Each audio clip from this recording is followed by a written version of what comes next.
كنت جالس ما بيا ماليا كنسكرولي في الحساب البنكي في التليفون. في واحد اللحظة رديت البال باللي ما كنتش كنقلب شحال عندي ديال الارقام، كنت كنقلب كيفاش كنحس بدوك الارقام.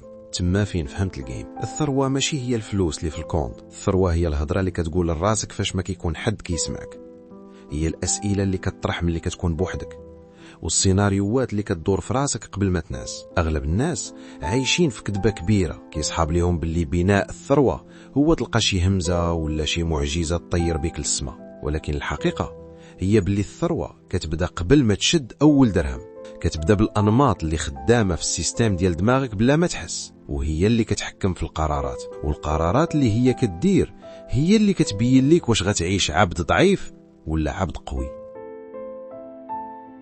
ثق بيا لا قلت لك السبب علاش راك مازال مقاتل مع الفلوس ماشي حيت ما كتعرفش ولا حيت ما قاريش، السبب هو ان العدو ساكن للداخل.